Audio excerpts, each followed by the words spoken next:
फिरौन जो हजारों साल तक पूरे इजिप्ट पर राज करते रहे, लेकिन अब फाइनली मुसलमान उमर बिन खत्ताब की खिलाफत में फिरौनों के इसी इजिप्ट को हमेशा के लिए उनसे छीनने वाले थे। ये स्टोरी इजिप्ट की फतह की स्टोरी बहुत ही इंटरेस्टिंग होने वाली है, क्योंकि आज तक इसे किसी ने अस्सलाम वालेकुम वरहमतुल्लाहि वबरकातुहू। उम्मीद है आप सब खैरियत से होंगे। मैं भी अल्हम्दुलिल्लाह अल्लाह का लाख लाख शुक्र एहसान खैरियत से हूँ। और इंशाअल्लाह जिस वीडियो पर रिएक्शन देने आ रहे हैं द कोहिस्तानी, इनके चैनल का नाम है और इनके चैनल का लिंक मैं डिस्क्रिप्शन आपको दे दूँगा। आप लोग इनके चैनल सब्सक्राइब करिएगा और मेरी वीडियो को एंड तक देखिएगा। दोस्तों, ये सीरीज़ हम जो चला रहे हैं हज़रत उमर बिन खत्ताब के ऊपर, इस सीरीज़ का ये आज 11वां पार्ट इंशाअल्लाह ने चाहे तो हम लोग देखेंगे। और जिन हज़रात ने भी इसके शुरू से पार्ट नहीं देखे वो मेरे चैनल में जाके शुरू से एंड तक देख सकते हैं। तो हज़रत उमर बिन खत्ताब की सीरीज़ का 11वां पार्ट इंशाअल्लाह आप देखेंगे। दूसरी बात दोस्तों, इससे पहले हमने सीरीज़ चालू की थी खालिद बिन वलीद के ऊपर। दोस्तों, खालिद बिन वलीद की पूरी सीरीज़ मुकम्मल मेरे चैनल में जाके आप लोग उनकी पूरी मुकम्मल सीरीज़ देखिए और बहुत बेहतरीन और बेहतरीन बढ़िया सीरीज़ है वो। तो चलिए आइए हज़रत उमर बिन खत्ताब की 11वीं सीरीज़ का 11वां पार्ट आज इंशाअल्लाह हम लोग देखते हैं, फिर उसके बाद बात करते हैं। तो वीडियो को एंड तक ज़रूर देखा करिए और अच्छी लगा करिए वीडियो तो शेयर किया करिए। तो चलिए वीडियो स्टार्ट करते हैं, फिर बात करते हैं। फिरौन जो हजारों साल तक पूरे इजिप्ट पर राज करते रहे, लेकिन अब फाइनली मुसलमान उमर बिन खत्ताब की खिलाफत में फिरौनों के इसी इजिप्ट को हमेशा के लिए उनसे छीनने वाले थे। ये स्टोरी इजिप्ट की फतह की स्टोरी बहुत ही इंटरेस्टिंग होने वाली है, क्योंकि आज तक इसे किसी ने एक्सप्लेन नहीं किया। पर वेट, यहाँ पर एक बहुत बड़ा मसला था। खलीफा उमर ये चाहते ही नहीं थे कि मुसलमान इजिप्ट पर हमला करें, क्योंकि इजिप्ट पर हमले से कुछ ही अर्सा पहले मुसलमानों की खिलाफत पर एक बहुत बड़ी मुसीबत आई थी। ताऊन ये एक ऐसी बीमारी थी जिसने मुसलमानों की फौज के 25,000 सोल्जर्स को शहीद कर दिया था। और सिर्फ सोल्जर्स को ही नहीं बल्कि मुसलमानों के सारे बड़े जनरल्स भी इस बीमारी से फौत हो चुके थे। जिसके बाद खलीफा उमर खुद हालात को कंट्रोल करने के लिए मदीना से मुसलमानों की आर्मी की तरफ गए और वहां उनकी मुलाकात मुसलमानों के नए आर्मी चीफ अमर बिन आस से हुई, जिन्होंने हजरत उमर के सामने एक नया आइडिया, एक नया प्लान रखा कि अब हमें स्लो होने के बजाय फिरौनों के मुल्क इजिप्ट की तरफ जाना चाहिए। लेकिन हजरत उमर इस बारे में थोड़ा कंफ्यूज थे कि अभी अभी हमारी इतनी बड़ी फौज इस बीमारी से शहीद हो चुकी है और बिल्कुल एक छोटी सी फौज के साथ इजिप्ट को फतह करना बहुत ही मुश्किल होगी। और हजरत उमर को इस बात का भी खतरा था कि ऐसा ना हो कि मुसलमानों की फौज इजिप्ट की तरफ चली जाए और पीछे से उन पर पर्शियन एम्पायर हमला कर दे। लेकिन आर्मी चीफ अमर बिन आस इस सब के बाद भी हजरत उमर के सामने अपने प्लान पर मजबूती से खड़े रहे कि नहीं, हमें इजिप्ट की तरफ हर हाल में जाना चाहिए। क्योंकि अमर बिन आस इस्लाम लाने से पहले मक्का के एक बहुत रिच बिजनेसमैन थे और अपने बिजनेस की वजह से उनका बार बार इजिप्ट की तरफ आना जाना होता रहता था। तो अब उन्हें इस बात का बहुत अच्छी तरह पता था कि इजिप्ट के लोग मुसलमानों के सामने कभी खड़े नहीं हो सकते। आखिर उनके बार बार कहने पर हजरत उमर ने उनकी बात मान ली और उन्हें इजिप्ट पर हमले की इजाजत दे दी, लेकिन एक शर्त पर कि चलो तुम इजिप्ट की तरफ रवाना तो हो जाओ, लेकिन अगर मेरा इरादा बदल गया तो तुम्हें अपनी पूरी फौज के साथ वापस आना होगा। ये सुनकर अमर बिन आस ने अपनी फौज को रेडी होने का हुक्म दिया और सिर्फ 4,000 की फौज के साथ इजिप्ट के कैपिटल की तरफ रवाना हुए। Now at the same time अमर बिन आस इजिप्ट और हजरत उमर मदीना की तरफ बढ़ रहे थे और इस पूरे रास्ते में हजरत उमर सिर्फ इजिप्ट के बारे में ही सोचते रहे। और जैसे ही हजरत उमर मदीना पहुंचे, उन्होंने सारे बड़े सहाबा की एक मीटिंग बुलाई और उनसे इजिप्ट के बारे में पूछा कि मुझे बताओ कि हमें क्या करना चाहिए। जिस पर हजरत उस्मान और बाकी सहाबा ने क्लियरली कहा कि हमें इजिप्ट की तरफ जाने वाली फौज को रोक देना चाहिए। आर्मी चीफ, मिनिस्टर, सहाबा, इन सब की बातें सुनने के बाद आखिर हजरत उमर ने फैसला किया और अमर बिन आस के नाम एक लेटर भेजा, जिसमें हजरत उमर ने अपने आर्मी चीफ को क्लियर ऑर्डर दिया था कि जैसे ही तुम्हें मेरा ये खत मिले अपनी पूरी फौज लेकर वापस आ जाओ, लेकिन अगर तुम लोग पहले ही इजिप्ट के बॉर्डर को क्रॉस कर चुके हो तो फिर अल्लाह का नाम लो और आगे बढ़ो। जैसे ही हजरत उमर का ये मैसेज अमर बिन आस तक पहुंचा, मुसलमान पहले ही इजिप्ट के बॉर्डर को क्रॉस कर चुके थे। लेकिन यहाँ पर स्टोरी का एक दूसरा एंगल भी कि जैसे ही हजरत उमर का मैसेंजर अमर बिन आस तक पहुंचा, मुसलमान इजिप्ट नहीं पहुंचे थे बल्कि इजिप्ट के बॉर्डर से बिल्कुल थोड़ी सी दूरी पर थे। लेकिन जैसे ही अमर बिन आस ने हजरत उमर के मैसेंजर को देखा, उन्हें अच्छी तरह समझ आ गई कि इस लेटर में क्या लिखा हुआ है। तो उन्होंने फौरन ये लेटर खोला ही नहीं बल्कि पहले उस मैसेंजर को बिठाया, उसे खिलाया और उसे थोड़ा आराम करने को कहा। और जैसे ही मुसलमानों ने इस बॉर्डर को क्रॉस किया, आर्मी चीफ अमर बिन आस ने खलीफा उमर के लेटर को खोला और कहा कि अब तो बहुत देर हो चुकी है, अब हमें आगे बढ़ना ही होगा। इसी के साथ अमर बिन आस मुसलमानों की पूरी फौज को लेकर बहुत तेजी से आगे बढ़ने लगे। ये सारे इलाके फतह करते हुए फाइनली इजिप्ट के कैपिटल के सामने जंग के लिए रेडी खड़े हो गए, जिसे आज कायरो कहा जाता है। और ये कोई आम सिटी नहीं थी बल्कि उस जमाने की दुनिया की सबसे पावरफुल सिटीज में से थी, जिस पर पिछले 600 साल से रोमन एम्पायर का राज था और कोई भी उनसे ये सिटी नहीं छीन सका था। मुसलमानों की फौज ने सीधा आकर इस सिटी के सामने अपने टेंट्स लगाए और जंग के लिए बिल्कुल रेडी हुए, जिसे देखकर रोमन्स ने भी अपनी पूरी फौज को मुसलमानों के सामने खड़ा किया, जिसमें बच्चे, औरतें, बूढ़े सब शामिल थे, ताकि ये करने से मुसलमानों के दिलों में उनका खौफ बैठ जाए। बट वो किसको डरा रहे थे? मुसलमानों को? I don't think so. अमर बिन आस ने उनकी इतनी बड़ी फौज देखकर अपना एक मैसेंजर उनके पास भेजा और उसे अच्छी तरह समझाया कि तुमने क्या बोलना है। इस मैसेंजर ने सीधा जाकर सारे रोमन्स के सामने कहा कि तुम लोग जानते भी हो हम कौन है, हमने अभी अभी तुम्हारे बादशाह हरकल को बुरी तरह हराया है, तो अब तुम हमारा क्या बिगाड़ लोगे। ये सुनकर वहां पर सब हैरान हो गए, लेकिन वहां के लीडर साइरस ने कहा कि बात तो सही है। इसी के साथ अमर बिन आस ने फुल ताकत के साथ इजिप्ट के कैपिटल पर हमला कर दिया, लेकिन कोई फायदा नहीं हुआ, क्योंकि सिर्फ 4000 की फौज के साथ इजिप्ट का कैपिटल फतह करना इम्पॉसिबल था। इसलिए अगले 7 महीने तक मुसलमान इसी तरह इस सिटी के सामने अपने कैंप्स में बैठे रहे और आखिर आर्मी चीफ अमर बिन आस को भी समझ आ गई कि अब वक्त आ चुका है कि मदीना में खलीफा उमर से मदद मांगी जाए। हजरत उमर को इस बात का पहले ही पता था कि अमर बिन आस इजिप्ट को बहुत ही लाइटली ले रहे हैं और उसे जरूर ज्यादा फौज की जरूरत पड़ेगी, तो उन्होंने फौरन 12000 की फौज इजिप्ट की तरफ रवाना की और इस फौज का लीडर एक बहुत बड़ा सहाबी जुबैर बिन अवाम को बनाया।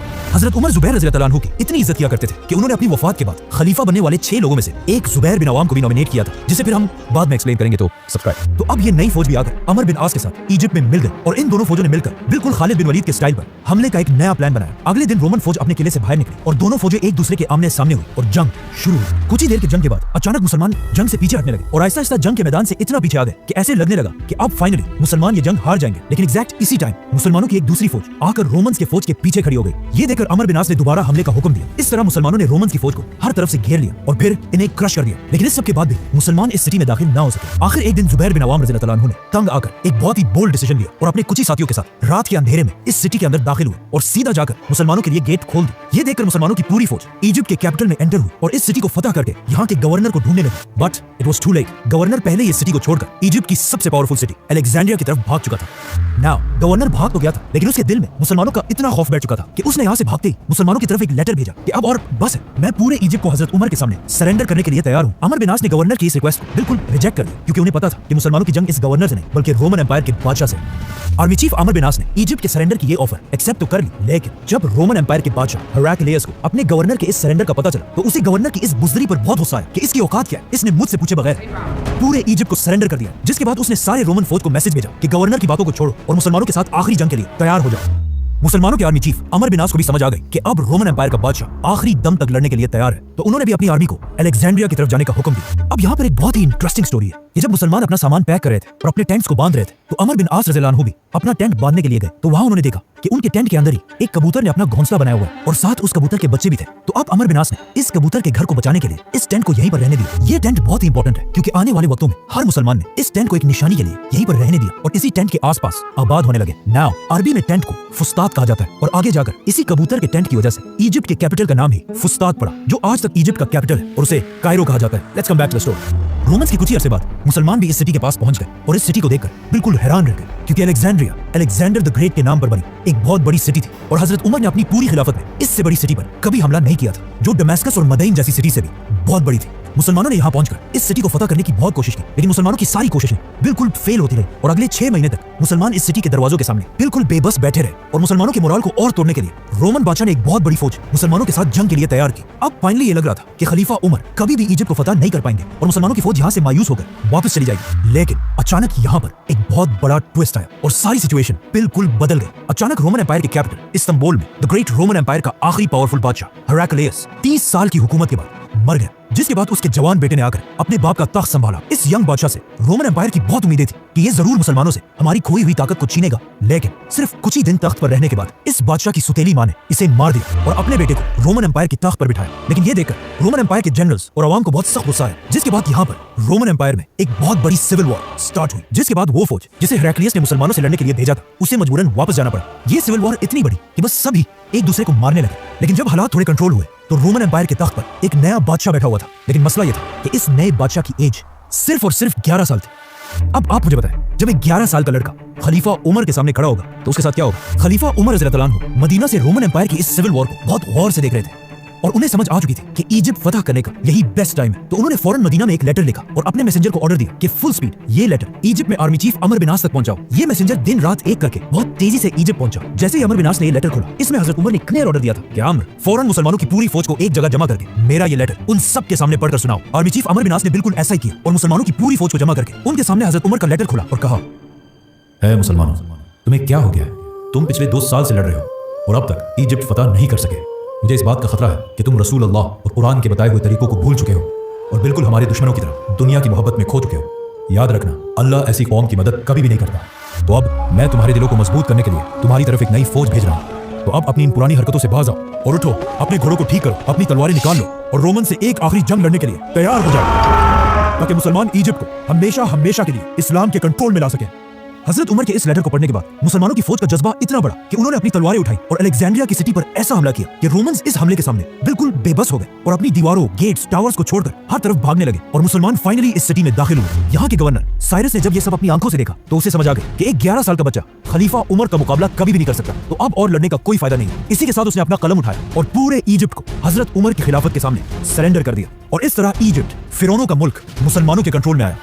अमर बिन आस ने इजिप्ट फतह करने के बाद सबसे पहले एक मैसेंजर जल्दी हजरत उमर की तरफ रवाना किया ताकि वो उन्हें इजिप्ट की फतह की खबर दे सके। ये मैसेंजर फुल स्पीड मदीना पहुंचा और हजरत उमर के घर के बजाय मस्जिद नबी की तरफ गया। हजरत उमर को जब इसका पता चला तो वो सीधा मस्जिद नबी की तरफ गए और वहां पर इस मैसेंजर ने हजरत उमर को इजिप्ट के फतह के बारे में बताया। ये सुनते ही हजरत उमर जमीन पर गिर गए और सजदा करके अल्लाह का शुक्र अदा किया और पूरे मदीना को जमा करके उनके सामने इजिप्ट के फतह की कहानी सुनाई। नाउ हजरत उमर ने इसके बाद उस मैसेंजर को बुलाकर पूछा कि तुम मेरे घर के बजाय मस्जिद नबी की तरफ क्यों गए? उस मैसेंजर ने कहा कि मुझे लगा आप सो रहे होंगे। तो हजरत उमर ने उसे जवाब दिया कि अगर खलीफा दिन को सोएगा तो ये इतनी बड़ी खिलाफत कौन चलाएगा? नाउ अमर बिन आस के हाथों में इजिप्ट के साथ साथ एक और भी बहुत जबरदस्त ताकत है, रोमन नेवी, क्योंकि यहाँ पर रोमन एम्पायर का सबसे बड़ा पोर्ट था। तो आर्मी चीफ अमर बिन आस ने फौरन खलीफा उमर से उनकी इजाजत मांगी कि अब वक्त आ चुका है कि मुसलमान अपनी पहली नेवी बनाए। लेकिन हजरत उमर ने ऐसा करने से इनकार कर दिया क्योंकि अगर देखा जाए अरब हमेशा डेजर्ट में ही रहे थे और उन्हें समंदरों और कश्तियों का कोई एक्सपीरियंस नहीं था और इनके मुकाबले में रोमन्स इस सब के चैंपियंस थे। तो हजरत उमर को पता था कि हो सकता है समंदरों में हम रोमन्स का मुकाबला ना कर पाए और हमारी सारी फौज डूब जाए। तो अमर बिन आस नेवी का आइडिया छोड़कर अफ्रीका की तरफ बढ़े और बहुत तेजी से लीबिया, ट्यूनीसिया बल्कि अल्जीरिया तक पहुंचे। आखिर हजरत उमर ने लेटर भेजा कि अब और बस करो, हमारी खिलाफत बहुत ज्यादा फैल चुकी है, तो इससे ज्यादा आगे जाने की इजाजत नहीं है। जिसके बाद अमर बिन आस मुसलमानों की पूरी फौज लेकर वापस इजिप्ट में अपने नए कैपिटल फुस्तात की तरफ आए और वहां उनकी मुलाकात कुछ बहुत ही अजीब लोगों से हुई, जिन्होंने उन्हें बताया कि ज्यादा खुश होने से पहले ये बात अच्छी तरह जान लें कि हर साल दरियाए नील का पानी बिल्कुल सूख जाता है और उसे दोबारा बहाने का रास्ता सिर्फ हमें पता है। हर साल जब भी इस दरिया का पानी सूखता है हम इस दरिया में एक जवान कवारी लड़की को फेंक देते हैं और इस लड़की की कुर्बानी के बाद ही दरिया का पानी दोबारा बहने लगता है। तो तुम मुसलमानों को भी ऐसा ही करना होगा। मुसलमान ये सुनकर हैरान रह गए कि ये क्या पागल लोग हैं, लेकिन कुछ अरसे बाद एग्जैक्टली ऐसा ही हुआ और दरियाए नील का पानी ऑलमोस्ट सूख गया, जिससे मुसलमान थोड़ा घबराने लगे कि ये तो वाकई दरिया बिल्कुल सूख रहा है। और आखिर दरिया का पानी इतना कम हुआ कि कुछ लोग ये तक सोचने लगे कि क्या हमें भी इस दरिया के पानी को बहाने के लिए ऐसी कुर्बानी देनी चाहिए। ये सब देखकर आखिर अमर बिन आस ने हजरत उमर की तरफ लेटर भेजा कि अब आप ही फैसला करें हमें क्या करना चाहिए। हजरत उमर ने ये लेटर पढ़ते ही कहा कि ये क्या है, हम तो इस दुनिया में आए इसलिए कि दुनिया के इन पुराने सारे रिवाजों को तोड़ दे। तो फौरन हजरत उमर ने एक चिट्ठी भेजी और कहा कि इस चिट्ठी को दरियाए नील में डाला जाए, जिसमें लिखा था, ऐ नील के पानी, अगर तू आज तक हजारों साल से अपनी मर्जी से बहता है तो रुक जा, हमें तेरी कोई जरूरत नहीं, लेकिन अगर तू अल्लाह की मर्जी से बहता है तो हम उसी अल्लाह से दुआ करते हैं कि वो तेरा पानी दोबारा जारी कर दे। जिसके कुछ ही अरसे बाद दरियाए नील का पानी पहले से भी ज्यादा बहने लगा। इस तरह हजरत उमर सिर्फ एक बादशाह नहीं बल्कि पूरी दुनिया के सामने एक नया निजाम रख रहे थे और उनके दौर में इंसाफ का एक ऐसा निजाम था कि एक दिन आर्मी चीफ अमर बिन आस के बेटे ने इजिप्ट फतह होने के बाद एक आम इजिप्शियन को एक छोटी सी बात पर डंडों से मारा और ये दिखाने की कोशिश की कि अब हम तुम्हारे बादशाह हैं और तुम हमारे गुलाम। ये इजिप्शियन उसे वहां तो कुछ नहीं कह सका, लेकिन उसने हमेशा से हजरत उमर के इंसाफ के बारे में बहुत सुना था। तो वो सीधा इजिप्ट से मदीना की तरफ गया और जाकर हजरत उमर के सामने अपने ऊपर हुए जुल्म की शिकायत की। ये सुनकर हजरत उमर को बहुत दुख हुआ और उन्होंने उस इजिप्शियन को कहा कि तुम यही बैठो और फौरन एक लेटर गवर्नर अमर बिन आस की तरफ भेजा और उसे हुक्म दिया कि अपने बेटे मोहम्मद बिन अमर को लेकर मदीना की तरफ आओ। जैसे ये दोनों बाप और बेटा मदीना पहुंचे तो उन्होंने देखा कि हजरत उमर के साथ सब बैठे हुए और साथ ही वो इजिप्शियन भी। खलीफा उमर ने उन सब के सामने उस इजिप्शियन को अपना डंडा दिया और कहा कि आर्मी चीफ अमर बिन आस के बेटे को बिल्कुल उसी तरह मारो। बेटे को मारने के बाद अब खलीफा उमर ने उस इजिप्शियन से कहा कि ये डंडा लेकर इसके बाप अमर बिन आस के सर पर भी मारो, क्योंकि इसी बाप के पोस्ट की वजह से इसके बेटे ने तुम्हें मारा था। उस इजिप्शियन ने अमर बिन आस को तो नहीं मारा, लेकिन हजरत उमर ने अमर से कहा कि तुम कब से लोगों को गुलाम बनाने लगे जब उनकी माओ ने उन्हें आजाद पैदा किया है। इसी जबरदस्त जस्टिस की वजह से अब हजरत उमर दुनिया के सबसे ताकतवर लीडर बन चुके थे। लेकिन इजिप्ट फतह करने के फौरन बाद पर्शियन एम्पायर का बादशाह एक बड़ी फौज जमा करके मुसलमानों से बदला लेने के लिए। तो दोस्तों ये था हमारा एक्शन जो आपने देखा, हजरत उमर बिन खत्ताब की सीरीज़ का ये 11वां पार्ट अल्हम्दुलिल्लाह हमने आज मुकम्मल किया है। अब इंशाअल्लाह मैं चाहता हूँ 12वें पार्ट में आपसे मुलाकात करेंगे। और जिन हज़रात ने भी इसके पूरी सीरीज़ के वीडियो नहीं देखें वो मेरे चैनल में जाके शुरू से लेकर अंत तक ज़रूर देखें, क्योंकि हज़रत उमर बिन खत्ताब की बड़ी अहम, बड़ी इंपॉर्टेंट सीरीज़ है ये। तो दोस्तों वीडियो अच्छी लगी हो तो इसको शेयर करिएगा। मिलेंगे इंशाल्लाह आपसे नेक्स्ट वीडियो में, तब तक के लिए अस्सलाम वालेकुम व रहमतुल्लाहि व बरकातहू।